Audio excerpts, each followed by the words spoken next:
एक हम, समय तो अधिक नहीं है लेकिन सुना देते हैं, एक घटना सुनाएं, सत्य घटित घटना। हमारे पूज्य गुरुदेव श्री भक्तमाली जी गिरिराज जी में लक्ष्मण मंदिर, श्री निर्वाणी अखाड़ा लक्ष्मण मंदिर, सब बड़ा बाजार, सब्जी मंडी में महाराज जी विराजते थे। उस समय महाराज जी के निकट दो महापुरुष विशेष, एक चित्रकूट वाले पुजारी श्री रामचंद्र दास जी महाराज, बहुत उच्च कोटि के महात्मा, और दूसरे श्री हरेराम बाबा जी महाराज, ये दोनों महापुरुष विराजते थे। और एक ब्रजवासी भगत थे, वो थे तो ब्रजवासी लेकिन उनके लोग, परिवार के लोग आगरा बस गए थे, आगरा में कुछ काम धंधा था, तो आगरा तक सब ब्रज ही है।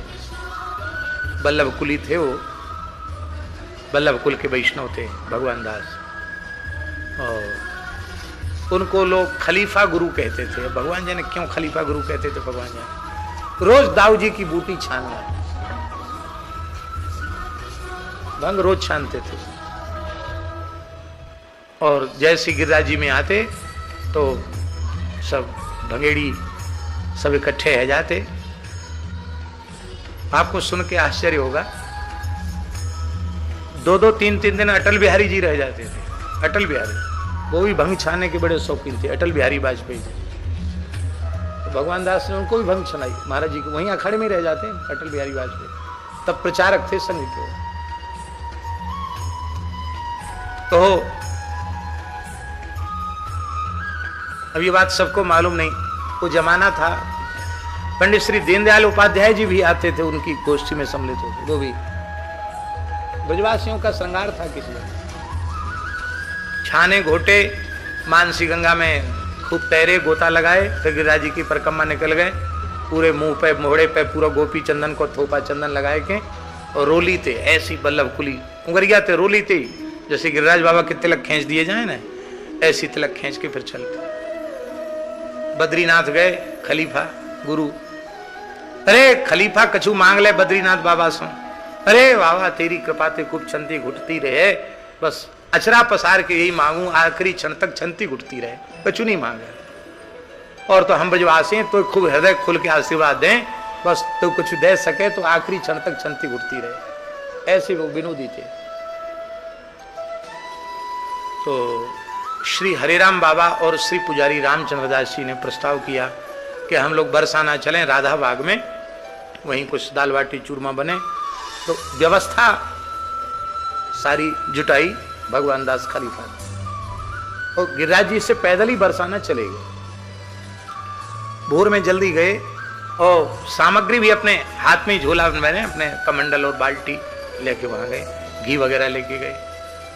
तो राधा बाग में स्नान करके और सभी लोग तो अपने नित्य नियम करने लगे, हरिराम बाबा पुजारी जी, और महाराज जी तो शुरू से सेवा का अभ्यास था। तो महाराज जी, एक तो देसी चूरमा होता है, एक कढ़ाई का होता है। तो देसी चूरमा तो भूभर में बाटी सेक के और विभूति झाड़ के फिर उसको चूरमा बनाते हैं कूट के खल्लड़ से, और उसमें गुड़ डाल देते हैं, घी डाल देते हैं, वो देसी चूरमा बहुत बढ़िया होता है। क्या कहना, कढ़ाई वढ़ाई वाला उतना बढ़िया नहीं होता, देसी चूरमा क्या है। तो खूब बढ़िया दाल, खूब चकाचक घी पड़ी भाई, और चूरमा, आलू का चोखा और बाटी बनी, दाल बाटी बनी। सत्य घटना सुना रहे हैं आपको, और इस घटना को हमने तीनों से सुना, इसलिए महाराज जी ने तो अपने मुख से नहीं सुनाया। हाँ, हमने पूछा जरूर, तो महाराज जी गदगद हो गए, बोले हरिराम बाबा और पुजारी जी दोनों महान संत थे, ठाकुर जी का कुछ न कुछ लीला तो करते ही रहते, बस इतना ही कहा। तो हमने पुजारी जी से भी पूछी, और श्री हरिराम बाबा से भी पूछा, और भगवान दास जी भी थे, उनसे भी हमने पूछा। तीनों ने कहा कि हाँ यह सत्य घटना, ये सब तैयार। अब लगे भोग कटे रोग, सुखी रहे नगर बस्ती के लोग, यही मंत्र है साधुओं का, उसकी तैयारी थी।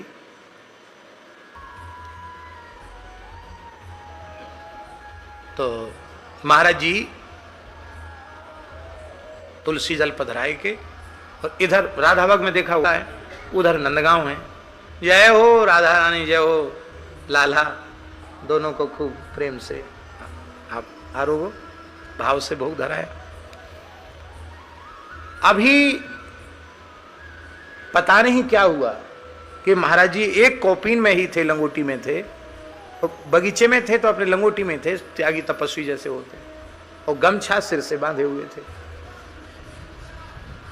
और तब तक महाराज जी अकस्मात भावाविष्ट हो गए और नंदगांव की ओर भागे,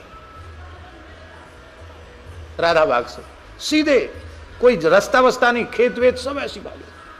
और पुजारी जी और हरिराम बाबा और भगवान दास खलीफा, ये लोग कमंडल लिए हुए दाल का और वो सब सामग्री लिए हुए, ये लोग भी दौड़ रहे, और महाराज जी दौड़ रहे, हाथ में उनकी चिपिया, बाटी इधर उधर करने के लिए चिपिया, हाथ में चिपिया थी और दौड़ रहे महाराज जी। आवाज भी लगाई, महाराज जी कहां जा रहे हो? कुछ सुना नहीं उन्होंने, सीधे नंदगांव नंद महल पधारे, ठाकुर जी के लाला के यहां पधारे। वहां आकर महाराज जी तो प्रणाम करते करते मूर्छित हो गए, और सब संत वहां बैठ गए। ये रहस्य पता नहीं चला कि महाराज जी भाग के यहां क्यों आए। अब वृंदावन दास जी विचित्र घटना, ठाकुर जी को पर्दा आया हुआ था नंदमहल में, और जैसे ही पर्दा खुला तो चांदी के थार में 4 लड्डू महाराज जी के हाथ के बने हुए चूरमा के, देसी चूरमा के 4 लड्डू। अब लड़ुआ तो पहचान में आया, क्यों यहाँ लड़ुआ पात्र में लड्डू रखे हुए हैं, वहां सामने लड्डू। तो फिर ये समझ में आ गया कि हाँ ठाकुर जी, बाद में यह ज्ञात हुआ कि महाराज जी ने जैसे ही ठाकुर जी को पुकारा तो श्री कृष्ण बलराम तत्काल सामने प्रकट हुए। एक एक लडुआ कृष्ण ने हाथ में लिया, एक एक लडुआ दाऊ जी ने लिया, और कृष्ण बलराम 2 भैया दौड़ के नंद महल की ओर ठाकुर जी को पकड़ने के लिए महाराज जी दौड़े। और फिर इसके बाद में, अच्छा आश्चर्य की बात है, ये हमारे दिनेश जी तो नंदगाम के गोसाई हैं, इनकी तो सेवा हुआ है ठाकुर जी की, बाहर का भोग नहीं लगता नंद महल में। लेकिन आश्चर्यजनक घटना थी कि जो सेवक ठाकुर जी के, उनके भी दिमाग में ये बात नहीं आई कि यहां रसोई घर में चूरमा बने नहीं, और ठाकुर जी के थाल में चूरमा के लड्डू कैसे रखे हुए। और उन्होंने प्रसाद रूप में संतों को दिया, चरणामृत दिया। इसके बाद आए तो पावन सरोवर पर बैठ करके फिर सबने प्रसाद पाया।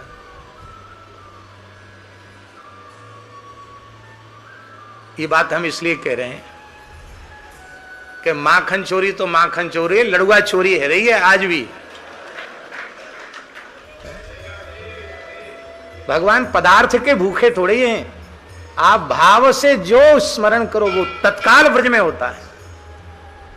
इसलिए भगवान की नित्य लीला आज भी हो रही है। श्री सुदामापुरी में रामानंद पुस्तकालय में महाराज जी विराज रहे थे, और दास ने एक जिज्ञासा की व्यास जी के पद पर, हरिराम व्यास जी का पद है,